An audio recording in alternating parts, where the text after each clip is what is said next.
It's a sunny day over here. My name is Kwabena Kyenkyenhene Boateng. I'm grateful you've made time to join us for yet another edition of 21 Minutes with KKB. Today, I'm bringing to you an educationist, someone who has done this for a long time, virtually her entire life. She's been through the mill, she's been through the system, and she's actually served as Minister of Education of this great Republic of Ghana. I return in a jiffy to introduce my guests for today. Stay with us.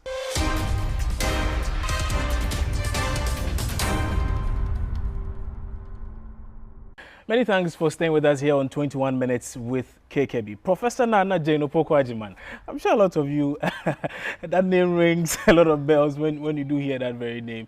But yes, she was a Minister for Education in the Eswa Mahama administration, and today she happens to be my guest on 21 Minutes with KKB. Madam, good morning. Good morning. Very good to see you. Good to see you too. You know, there's a lot I want to talk about, but maybe let me just start with this. Kwabena, where have you been? We don't hear from you. We don't see you nowadays. What are you doing now?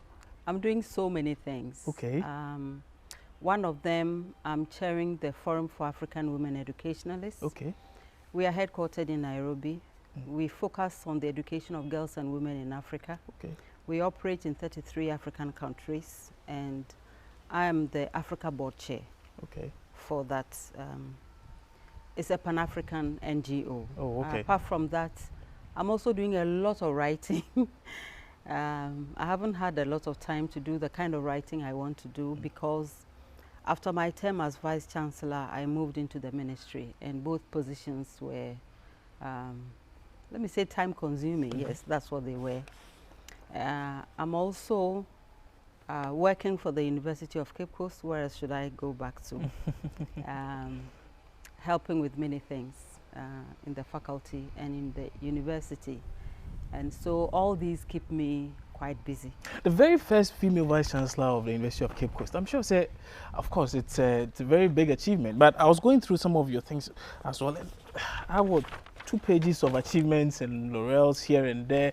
So many things. Well, let me start. Let me just read a few, right? So I'm seeing here, you went to Wesley Girls? I didn't even know that. Yes, I did. You were senior prefect as well over there? I did, yes. Okay. I was. Quite a lot of things I see here, suggesting, you know what, you've done a lot, you've seen a lot, you've experienced a lot, particularly in the field of education.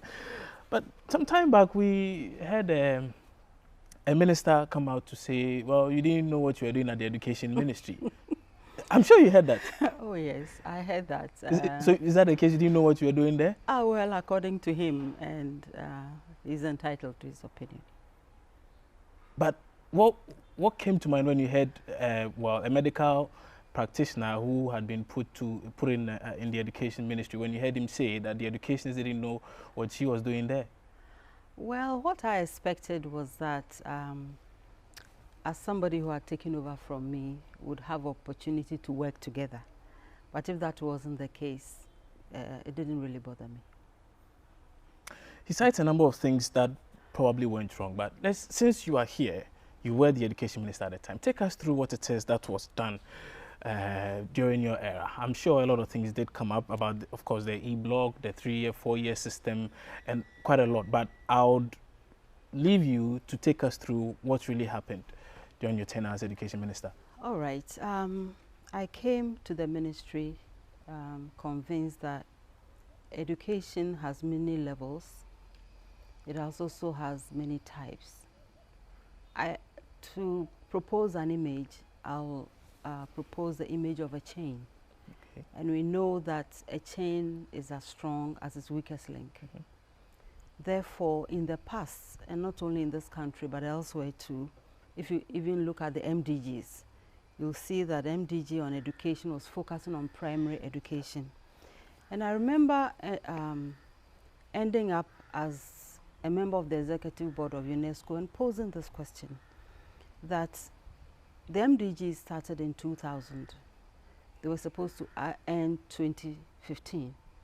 So the child who went to primary school at age 6 would be 21.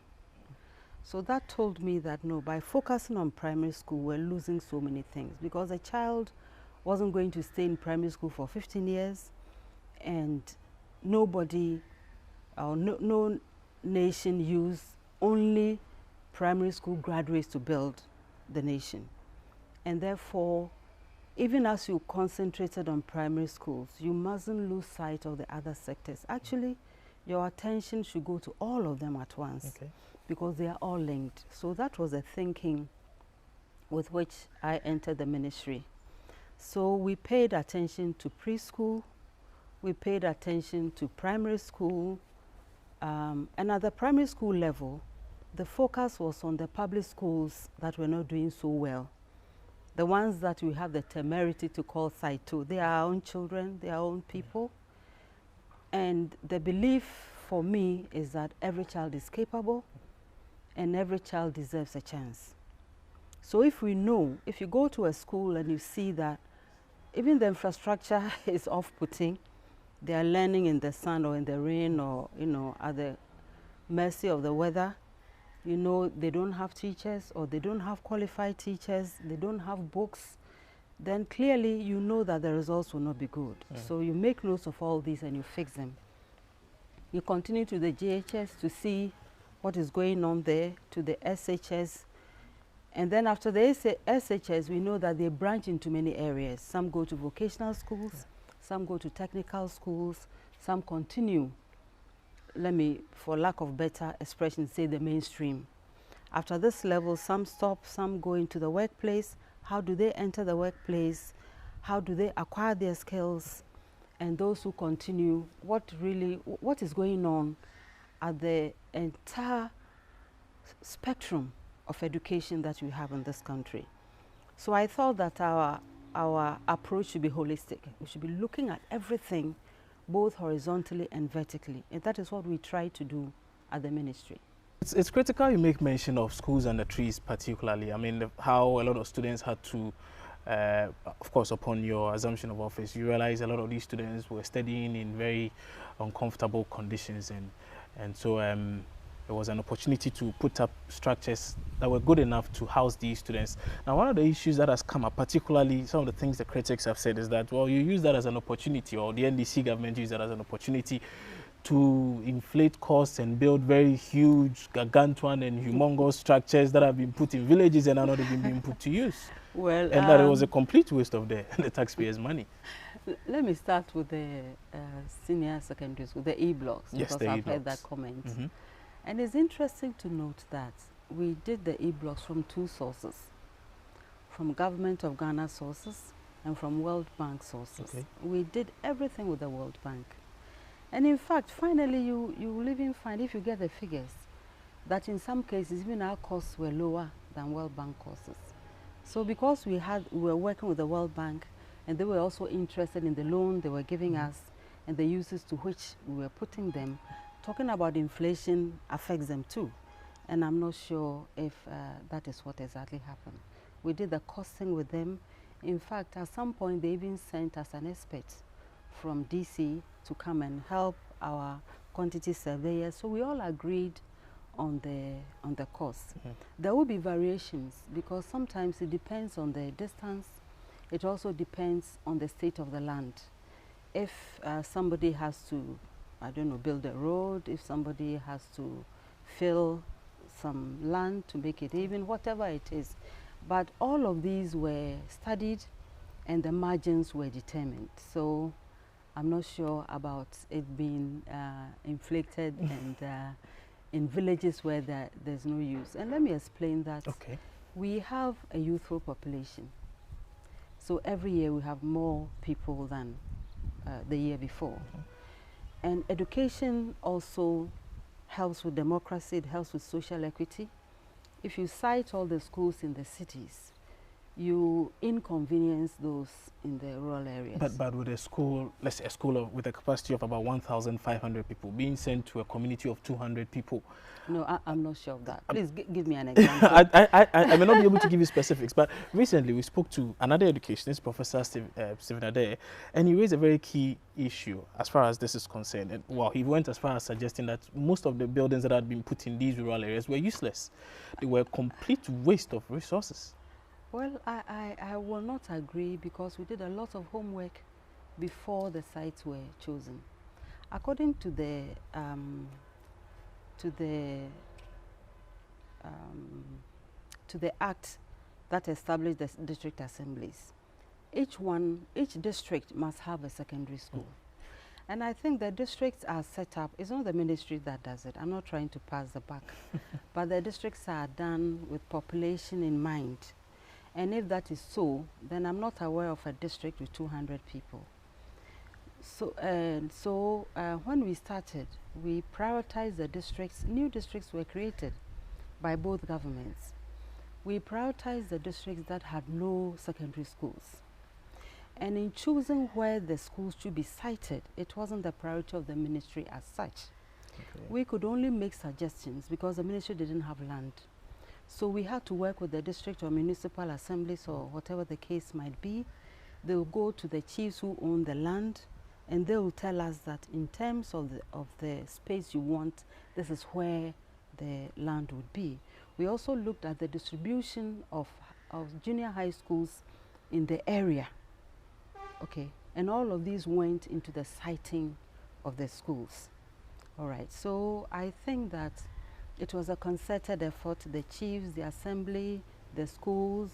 We worked a lot with the census people, the statistic people to get to know the population of the district, and then also the mapping of the district, and to determine where we are going to have the land. We asked for big pieces of land because we know that the schools will be expanded someday. And so that was the land that the chiefs could give us. But why was the focus on community day senior high schools? The focus was on community day schools for the reason that if you looked at any child's bill, any person's bill from the senior secondary schools, you'll notice that the boarding fee was the highest. Okay, that was the biggest. And that was also a reason that somebody might or might not go to school. We argued that yes, it's nice for everybody to be in boarding school, but that wasn't a good reason why you shouldn't go to secondary school at all. I was thinking that insofar as the person has been able to go to a day junior high school, it's still secondary. The junior high school is secondary education. So you've done half as a day student. It ought to be possible for the same person to complete it in the day system rather than not go to school at all. And it's not just the boarding fee, it's the trunk, it's, you know, it's all the preparation that the parents must make, provisions and so on. And all of these were prohibited to a lot of our people. Therefore, the plan was to try to remove the cost barriers to senior secondary education. And that explained why it was in a day school, why we thought of day schools first.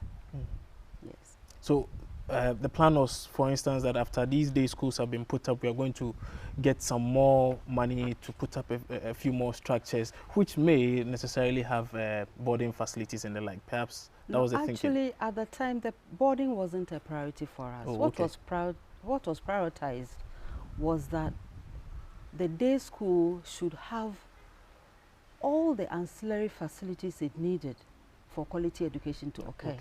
That was our priority.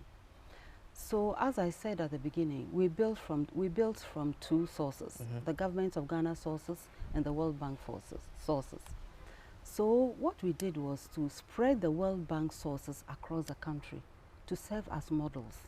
Those that we built with the World Bank money, we also included the headmaster's bungalow, teachers' flats, a canteen, a workshop. You know, some may be vocational students, some may be technical students and so on. We thought everybody must have, each of these World Bank funded schools must have everything. And along with that too, the benefit was that it had allowed us to provide the spatial use of the land. Even if all you have is a E-block, it still has enough for the school to run. And we were in discussion with the communities, the assemblies, the churches, the chiefs to help us house the teachers. Yes, it would be nice to have the boarding facility, but we also knew that the boarding schools were the reasons why a lot of the children were not going. Okay, so to sum up, the World Bank funded ones, and it's not as if they were, well, they were also government money, but I'm just showing the source from which that came, and it allowed us to use the space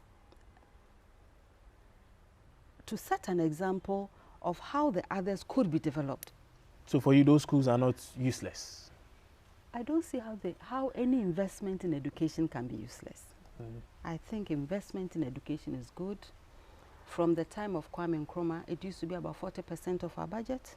Subsequent governments, every government in this country has played a very good role in investing very, very heavily in education. According to the UNESCO guideline, every government must invest at least 20%.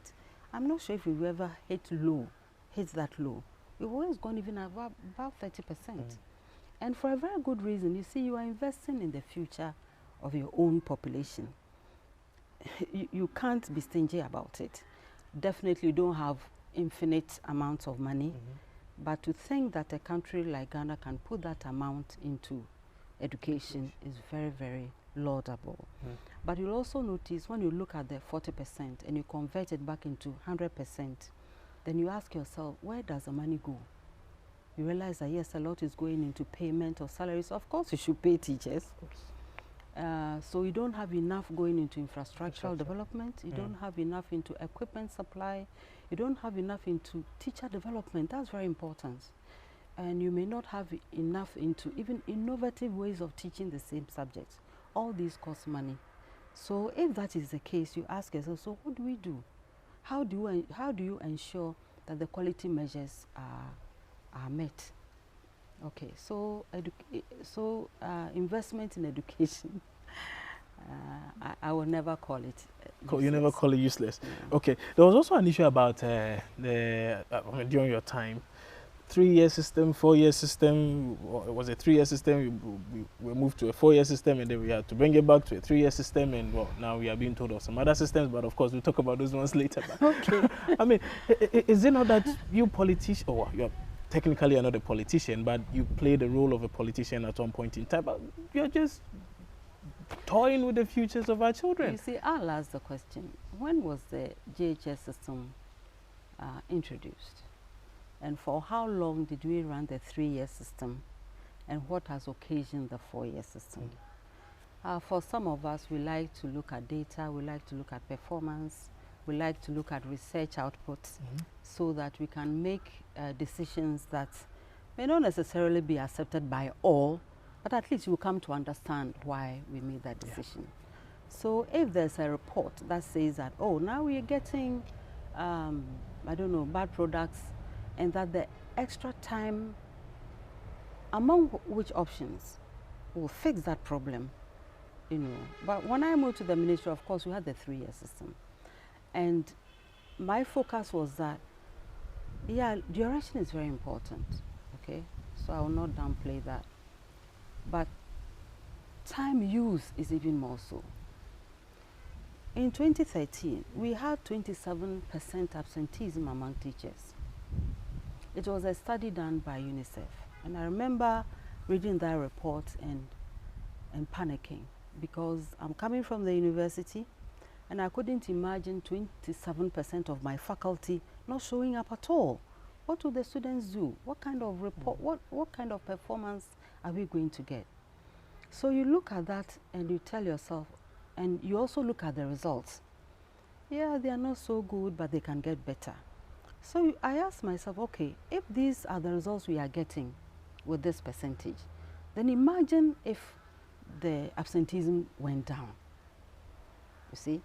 And that we knew because there was a report. But we also wanted to find out, I wanted to find out, among those who even bother to go to school, what is the percentage of their time that they spend on actual teaching? Okay, so the study that we requested to be done by the University of Cape Coast showed us that the time spent on task, national average, so meaning that it was worse in certain situations, was 35% of the time. So 35% of those who go on the average, of course, some do more, some do worse.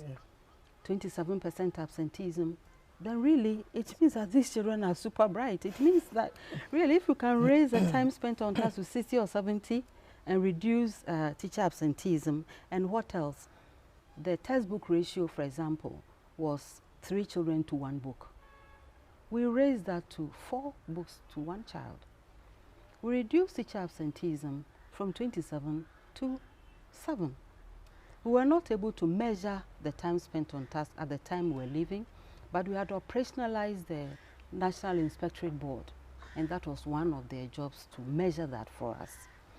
And actually, I kept telling my team, that is my 2 deputies and the chief director, that, you know, these are not the kinds of interventions that give you instant results. So we shouldn't give up. We should just keep doing the right thing. And I was very surprised that even before we left the ministry, the results had already begun to show. Okay, so these are some of the things that you do to ensure that the children are getting the quality. So some say the output you were getting was not just a result of the hours spent in the senior high school, and that it was a problem from the basic level essentially. So we're shifting the problem from the basic level to the secondary level. I've taught at the university, and every time we used to do that too. But my counter argument over the years and into the position of Vice Chancellor has been this: the student has come to you because the student doesn't know. You should ensure that by the time the student leaves you and goes elsewhere, another person doesn't say that the university didn't do its job. We can keep passing the buck. So yes, the secondary school should have done that. Yes, the JHS should have done this. And the primary school should have done the other thing. And actually it's the fault of the KG. Now it's the fault of the parent. What problem will be solved by that kind of argument? Yes, they've come to you. They come with something. You know, they don't come with empty heads. They come with something. You are serious about teaching them. You'll do some diagnostic study of your class as a first lesson to see where you think the gaps are. And you factor them into what you've planned already to make sure that you are plugging the gaps and that you are moving your students along. And I think that can happen at any level. So yes, the child has come to KG, doesn't speak English. He doesn't have to speak English. Is that the reason why he has bad grammar? Maybe not. Do you get it? Yeah. So yes, you can. And so duration, as I said, is important. But equally important is how you make use of the time. If, for example, in school X, school reopens, and we've all experienced that. For the first 2 weeks, sometimes for a whole month, classes haven't begun. It is time spent. It's time gone. And 2 weeks before the exam, there's revision. You see, the syllabus has been spread over the timetable. The timetable is not an arbitrary thing. It takes into cognizance the syllabus. So whilst you lose time back and forth, you cut down on the actual time that you need to teach. If, for example, the NEA, the National Education Assessment Report comes, and we hear that only 2% of our children in P4 can read, you don't go making primary school longer. You rather look at the competency of the teacher. Is the teacher trained? Are there books? Is the school environment conducive for learning?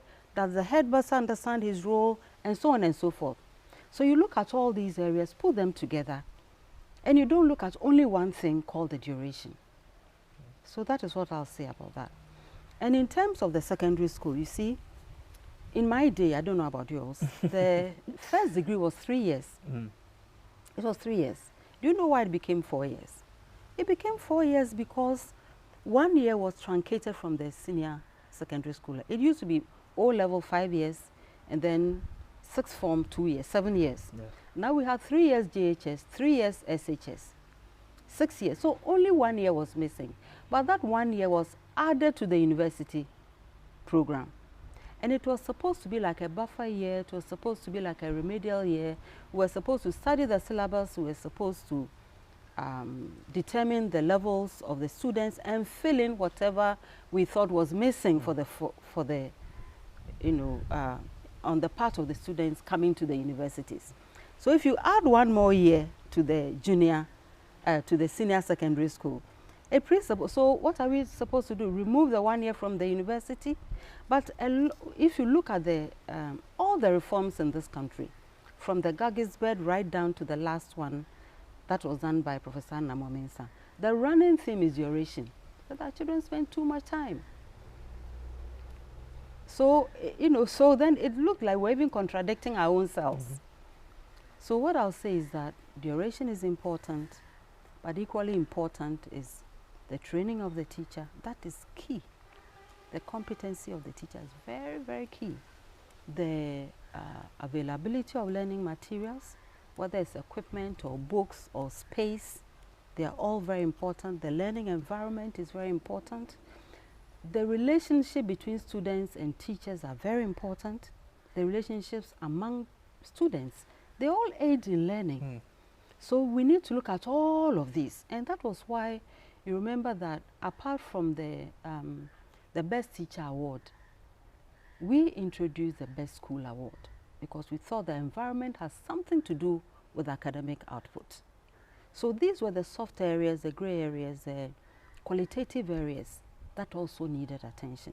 I know that hardly attracts the attention of the press or the journalists, but we didn't work for that as much as we thought that let us do the right thing and let us hope for the best. I'm glad you made mention of senior secondary education and Professor Mensah and his, some of his research and his rules and proposals and the like. He also recently came out with a report. His committee, Professor Mensah committee, came out with a report suggesting that looking at this implementation of free SHS and how it is that we are implementing it, we would have to look for an alternative, look for a way out. And their suggestion or their proposal was that we go for a double track system. And so government has decided to roll out this double track system in September. Of course, it's come with its own challenges, but first and foremost, let me ask your take on that proposition in the first place, and then perhaps you can look into the other areas of this double track system and the implementation of free SHS as a whole. But you've already said that the decision has been made. Yes, but so that's it? Yeah, that's it. Because the government has taken a decision, you don't have a position on it? No, but you see, when the decision is taken, and I don't know the process that led to the decision, maybe what engagement was done with the public, with what types of public, and how it, it ended up in the double track system. I'm not sure, therefore I will not comment on that. What I'll say is that it's a very new way of running the secondary school system. We've had a system that we have grown over how many decades? And again, as I said at the beginning, in terms of the senior high school, for some of us is a study of what problem is being fixed now beyond everybody going, okay? What alternatives did they have? What choices? And what accounts for zooming in on this one? I think that kind of conversation will be very, very interesting, okay? From the information I have is 2 streams will be admitted at the same time, but they'll take turns using the same facility, so the facilities are engaged all the time. What I know we did at the university to deal with numbers was to introduce distance learning and also to introduce sandwich programs, so that the let me say the regular, in quotes, group doesn't have to go and come back, even though they were older, but it would be attractive for those who were working not to worry about leaving their work, their families, their other obligations, and coming to campus for 4 years. Okay, so that was a way in which at the university we dealt with this. This is not a similar option? I'm not sure. It can't be a similar option because unless I don't have the information right, from what I gather, let's say group A goes for about 2.5 months or so. Good. And then they come home for the same number of days. About 2 months. Good. And then group B goes, and at some point the 2 groups will meet to write exams. Okay, so they'll use the same space? The same facilities, yes. Okay, so it's possible for all of them to use the same space? You know, so that is why I was hesitating commenting on it, because I'm also trying to process this. If you were the education minister, what would be your strategy in dealing with the numbers? My strategy would be what I was doing. Building new schools, expanding. You see, we picked 125 existing secondary schools and expanded them. We expanded them through, if they were boarding, provision of boarding facilities. Just go to Presec, you'll see the assembly hall built there. Go to Achimota, there's a girls' dorm there. All of these were part of the, so many, as I said, 125. Some of the schools didn't even have kitchens. And I don't know how many schools I visited finally in the 4 years. But I'll tell you about that later on. Some didn't have kitchens. The women were cooking under trees, and it was terrible. Okay, so you had to provide a proper kitchen, had to provide proper dining room for the students.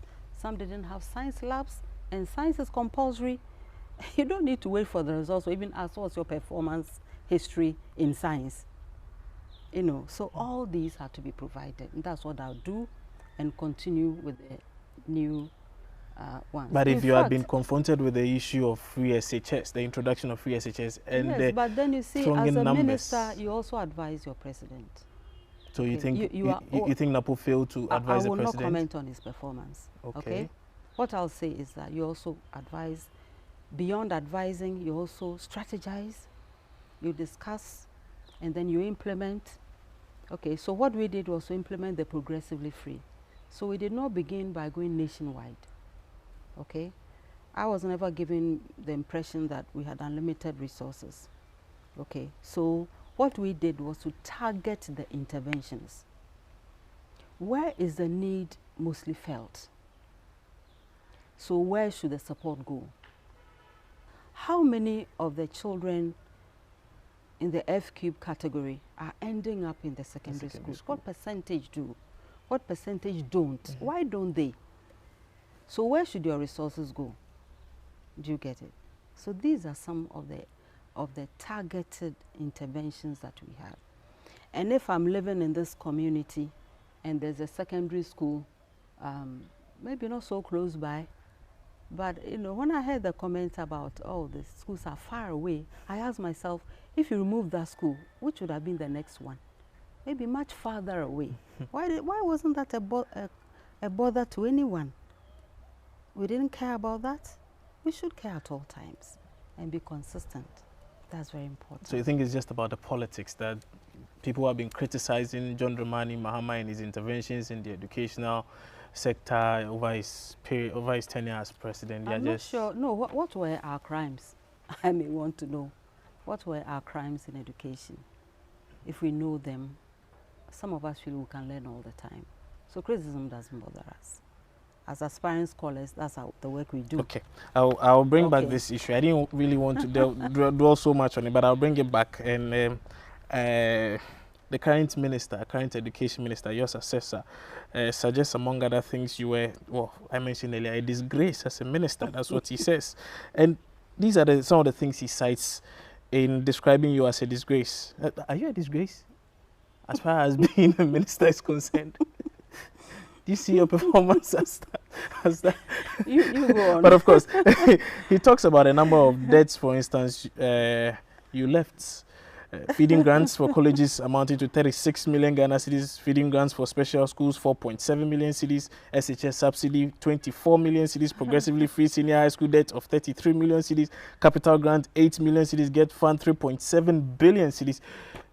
You see, I'm sure he'll find soon enough that at any given time, there'll be debt at the ministry. If he left the ministry today, I don't think every bill that walked into the ministry would have been paid. In terms of payments, what does a minister do? You write to the finance section. I'm not passing the buck, but it's a collective responsibility.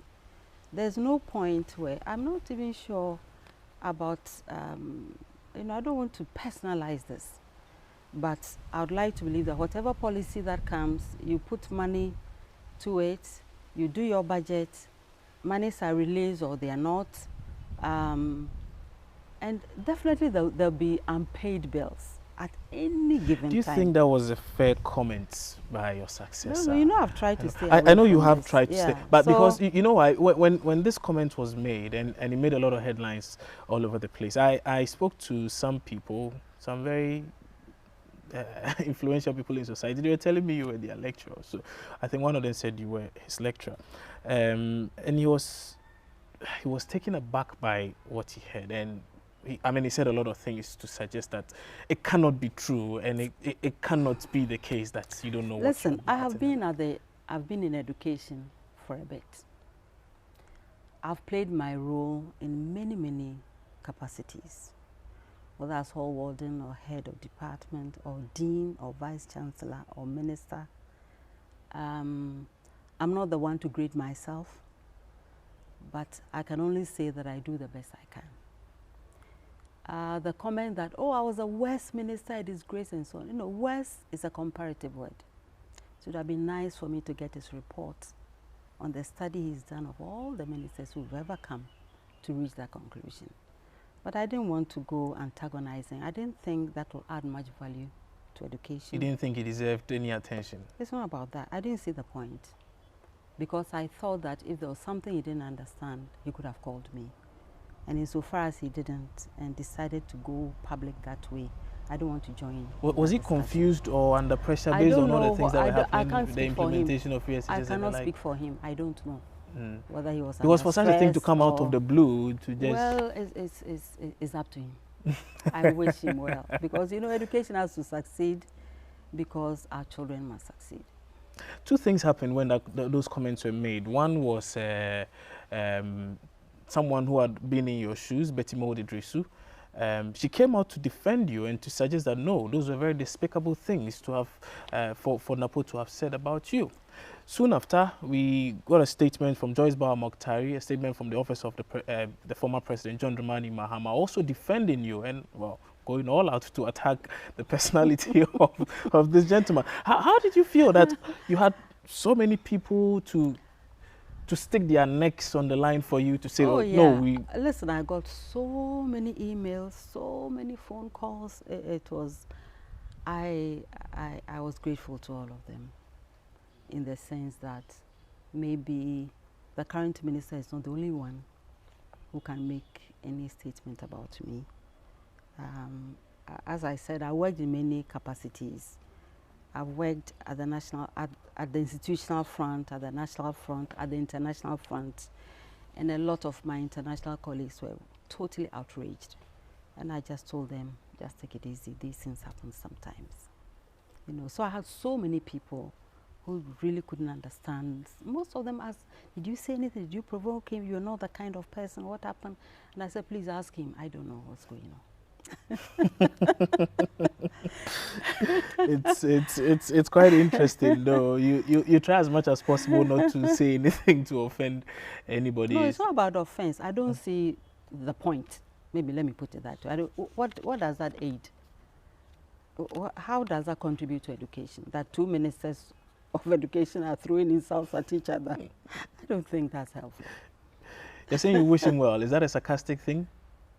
I wish education well. It's very important. But do you wish him well? I wish every human being well. You wish him well? I'm talking of Napo. You wish him well? He's a human being, and I wish him well too. You wish him well in the discharge of his duties Why as education minister? Why is that so important? Move to another topic. Why is that so important? Which of the problems in education does it solve? Tell me, you tell me. You can't say it, so move on. Immediately does it solve any now? Not immediately. How about in the long term? Yesterday, when I spoke to you about a dialogue on education and this VSHS policy and the implementation of this double-track system, and one of the things that came up, we had representatives of CHOPS. They came out to suggest that if government should go ahead with the implementation of this policy and not give an eye or give attention to all the things they have said, the concerns they have raised, this is what's going to happen. 250 of the private senior high schools in Ghana may likely close down, and 10,000 people may lose their jobs. How does that come to you from where you sit? What a question. Let me just take you back. When the whole subject started, I got a lot of calls from your colleagues, and I just said that if, you know, we need to look at the data. Let's say 5-6 years ago, what percentage of the children from the junior high schools were going to the private schools? Has it dwindled suddenly? Is that why we have so many in the public schools now? So the private participation in education is sanctioned by the Constitution, 25. It's sanctioned, so there's nothing illegal about it.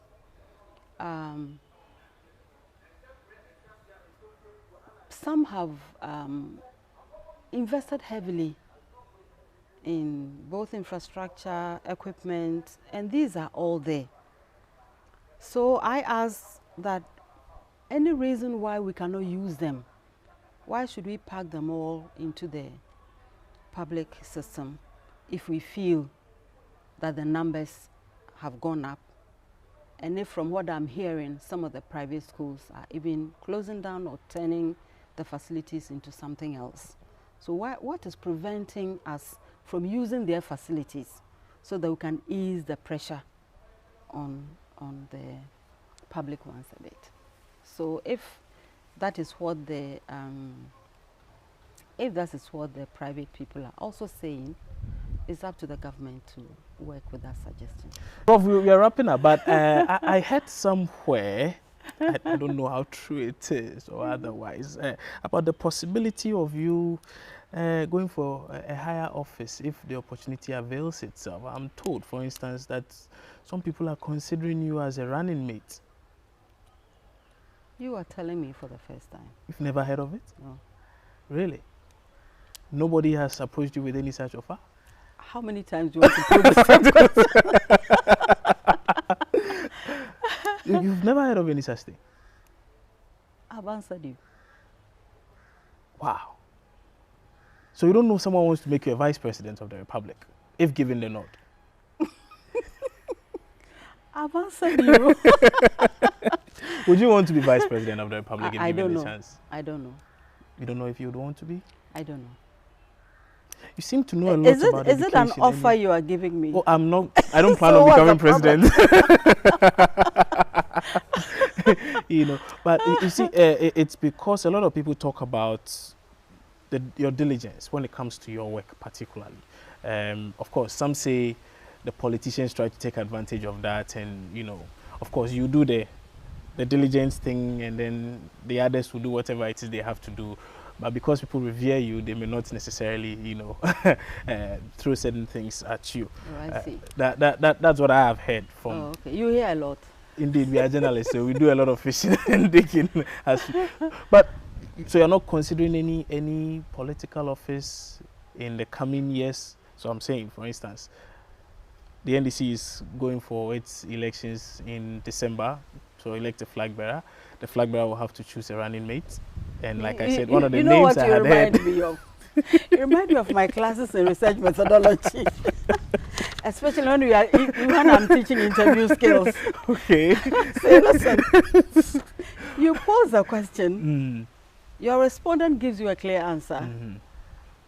So unless you went to the interview with your own answers in mind, but your respondent gives you a question, and then you want to put the same question differently. I don't have any answer in mind, but I just wanted some clarity from you on those issues and the like. As I said, I'm hearing it from you for the first time. But you have no such intentions. You're right? not keen You on that. asked me what I was doing, and